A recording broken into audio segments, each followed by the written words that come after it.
Mi vezes a normal. Então, isso é a força de atrito?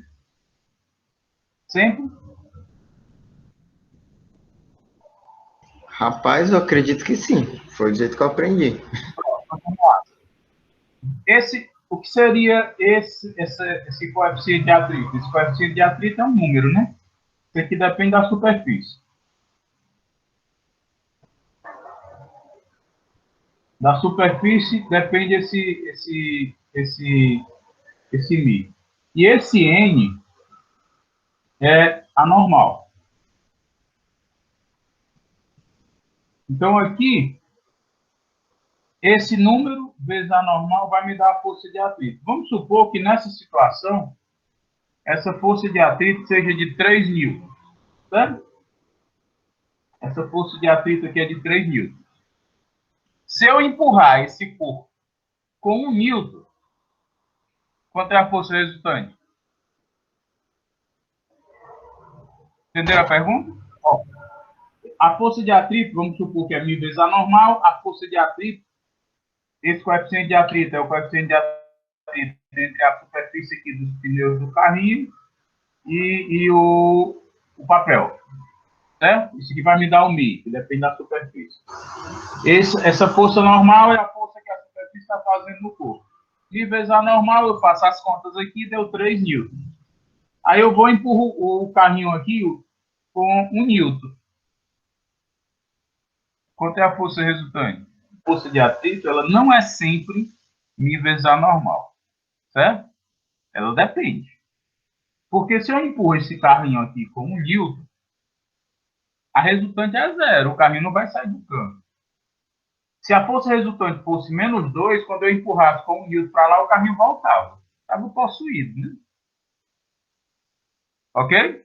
Então, já que ele permanece em repouso, já que ele está em repouso, ele não consegue se movimentar, até que eu aplique uma força para vencer esse atrito, o corpo permanece em repouso.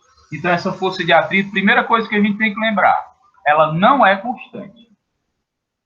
Por isso que tem esse gráfico aqui, que eu imprimi para a gente dar uma olhadinha. Aqui vai ser a força de atrito, e aqui vai ser a força externa que eu estou aplicando, certo?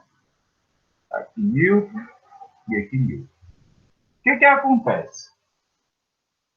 Nessa primeira situação, em que, vamos supor que a força de atrito que eu fiz as contas aqui, deu 3 newton. Isso quer dizer o quê? Que até chegar a 3 newton, 0,5 newton, ele está parado. 1 newton, ele está parado. 2 newtons, ele está parado. 3 newtons, ele está na iminência de iniciar o movimento. Quando eu aplico uma força maior do que 3 newtons, o que acontece com ele? Ele vai entrar em movimento. Vocês concordam comigo?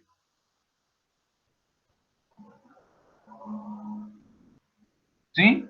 Concordo, senhor, concordo. Então, o que acontece? Até chegar nessa força de atrito máximo, o meu corpo permanece em repouso. E aí, quanto é que vai valer a força de atrito até eu chegar nessa força máxima? Vai valer a força que eu estou aplicando. Quando eu aplico aqui 1 newton, o sistema permanece em repouso e a força de atrito também vale 1 newton. Quando eu aplico 2 newtons, a força de atrito também vale 2 newtons, meu sistema está em repouso. Quando eu aplicar 3 newtons, ele está quase entrando em movimento, mas a minha força de atrito ainda vale 3 newtons. Então, nessa situação, para cada força externa que eu aplique, eu vou ter uma força de atrito que vai corresponder a essa minha força externa. Até eu chegar bem aqui nesse ponto, que é o que a gente chama de força de atrito máximo. É o máximo valor que eu vou ter na força de atrito. E no nosso exemplo aí, seria os 3 newtons. Mas durante todo esse percurso, até ele atingir esse valor máximo, esse corpo aqui, ele está em repouso. Ele está parado. Ok?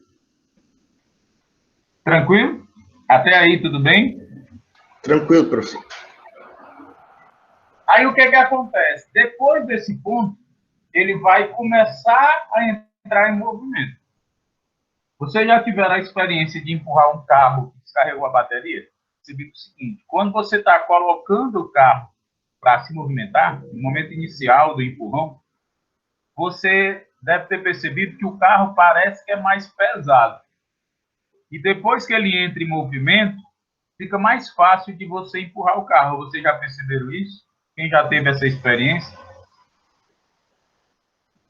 Por que acontece isso? Por que fica mais fácil de empurrar quando ele já está em movimento? O que é que diz a nossa lei da inércia lá? Que a tendência do corpo é permanecer em movimento. Ou em repouso ou em movimento, né? Então, quando ele está em repouso, a tendência do corpo é permanecer em movimento, em repouso. Quando ele está em movimento, a tendência do corpo é permanecer em movimento. Então, o que a gente tem lá é que o sistema está obedecendo essa inércia. Quando ele entra em movimento, a tendência daquele corpo vai ser permanecer em movimento. Mas o que é que justifica essa aparente diminuição do peso do corpo, essa facilidade que eu vou ter para empurrar o carro quando ele já está em movimento? O que é que justifica isso? Se a gente olhar para esse gráfico aqui da força de atrito, esse gráfico da força de atrito é o que vai explicar essa situação. Como assim, Bruno? Quando eu coloco esse corpo em movimento, depois que ele entrou em movimento, eu vou ter uma queda nesse valor dessa força de atrito. E aí, a partir desse ponto em que eu venci essa força de atrito máxima, ou seja, a partir desse ponto que o corpo vai estar em movimento, a partir desse ponto que o corpo vai estar em movimento, o que eu vou ter é que a força de atrito aqui ela vai ser menor do que a força de atrito máxima. Aqui é uma situação de atrito estático, aqui é uma situação de atrito dinâmico ou cinético. O corpo está em movimento. Nas duas situações eu tenho um atrito. Na parte que eu tenho repouso, essa força de atrito vai aumentando de acordo com a força externa que está sendo aplicada para colocar o corpo em movimento. Então, aqui, na medida que eu vou aumentando a força, vai aumentando o atrito até um valor máximo. A partir do momento em que eu tenho essa situação, em que eu ultrapasso esse atrito máximo, o que vai acontecer é que a força de atrito vai diminuir, ela vai dar uma queda, vai dar uma diminuída, e aí o que eu tenho aqui é uma força de atrito cinética, uma força de atrito dinâmico. O que é que a gente percebe na prática? Que essa força de atrito máxima, ela é maior do que essa força de atrito dinâmico ou cinético. É exatamente o que justifica aquela impressão que a gente tem quando a gente está empurrando um carro que descarregou a bateria, é exatamente aquela sensação que a gente tem de que ficou mais leve. Por quê? Porque quando ele entra em movimento, a força de atrito que atua no meu sistema, ela vai dar uma leve diminuída. Então, o que é que eu sei? Eu sei que a força de atrito máxima, ela vai ser maior do que a força de atrito dinâmico ou cinético. Quem é essa força de atrito máximo? É o Mi, que eu chamo de Mi estático, vezes a normal. E quem é essa força de atrito dinâmico? É o Mi dinâmico ou Mi cinético vezes a normal. Se a gente pega isso aqui, ó, dá uma simplificada, eu vou perceber que esse coeficiente de atrito estático, ele sempre vai ser maior do que o coeficiente de atrito dinâmico. E aí o que acontece? O que é que me dá esse coeficiente de atrito? Esse coeficiente de atrito é uma característica entre as superfícies. Apesar da aparente simplicidade que eu tenho aí nessa força de atrito, aparente simplicidade por quê? Porque quando a gente fala dessa força de atrito e a gente escreve Mi vezes A normal, qual é a unidade desse Mi?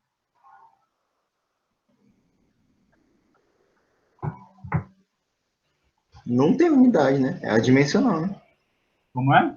É adimensional, né, não? É adimensional, né? Por que que ele é adimensional? Porque se essa força aqui é Newton, e a normal, que também é uma força, também vai ser Newton, então esse cara, que é o coeficiente de atrito, ele tem que ser adimensional, para que fique Newton de um lado e Newton do outro. Ok? Então ele não tem unidade, é um número.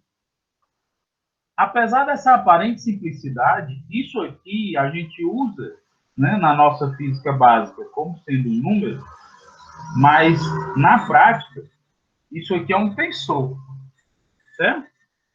Isso é um tensor. Essa força de atrito é uma força extremamente complexa para que a gente possa trabalhar com ela. A gente usa essa simplificação para facilitar a nossa vida. Mas isso aqui ele não é necessariamente escalar.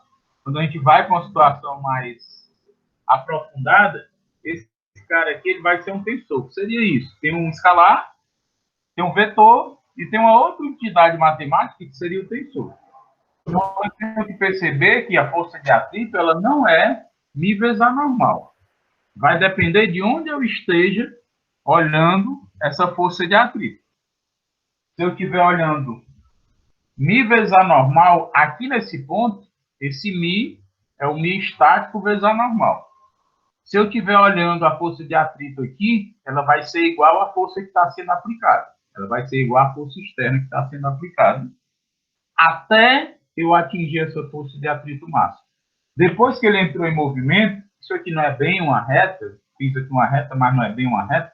Isso aqui, ela vai dar uma ligeira oscilação, mas a gente pode considerar mais ou menos constante.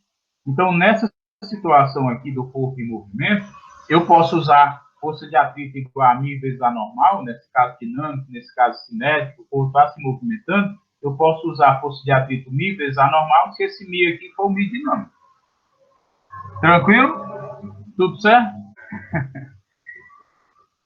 Onde é que a gente aplica isso daqui no nosso dia a dia? Essa parte de força de atrito. A questão aqui dessa força de atrito variável.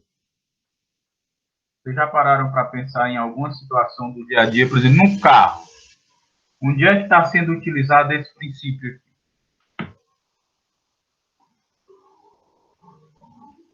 Agora, por lei, né, todo carro tem que vir com um ABS, né? Todo mundo sabe como é que funciona o ABS? Muito não, professor. O ABS? Eu tenho noção do que é, como é, mas... Ele meio que não trava a roda, né? Pronto, ele não deixa a roda travar. Porque quando você tem um ABS, o ABS, ele vai, aquele ABS, exatamente, não é para não deslizar.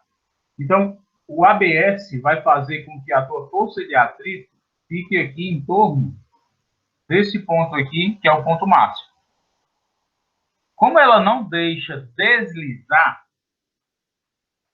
o ABS ele vai funcionar nessa região aqui, em que as duas superfícies ainda estão em repouso. Mesmo o carro estando em movimento, ele trava lá a roda e vai brecando de tal forma que ele faz com que a força de atrito fique em torno desse máximo. Por quê? Porque se ele deslizar, se ele travar a roda lá e ele deslizar, o que é que vai acontecer com essa força de atrito? Ela vai ser menor do que a força de atrito máximo. E aí, no que ela diminui em relação a essa força de atrito máximo, o que vai acontecer é que o meu carro ele vai percorrer uma distância bem maior. Certo? Então, o ABS ele funciona obedecendo exatamente essa relação aqui. Ó. A questão da roda não travar lá no ABS é exatamente para que eu tenha a força de atrito máxima ou o mais próximo possível dessa máxima atuando no meu sistema. Porque se a roda brecar, ele desliza e aí eu passo de um atrito estático para um atrito cinético, para um atrito dinâmico. E aí a gente viu que essa força dá uma diminuída. Ok? A outra vantagem do ABS é que numa situação em que a roda travou, você perde o controle do carro. Ele vai por inércia. Né? A roda está travada, você não tem como movimentar. Fecha os olhos, trinca os dentes e espera. No caso em que eu tenho um ABS, como a roda não vai travar, além dessa força de atrito ser máxima, né, ou ficar o mais próximo possível dessa massa, eu ainda tenho possibilidade de manobrar o veículo. Né? Já que a roda não está travada, eu tenho condições, eu tenho mais agilidade, vamos dizer assim, para desviar, para reagir naquela situação de emergência. Ok? Tranquilo? Tranquilo. Dúvidas? Perguntas? Ficou claro aí porque da história lá do ABS? Realmente é bem mais seguro, é bem mais vantagem trabalhar com ABS do que sem o ABS.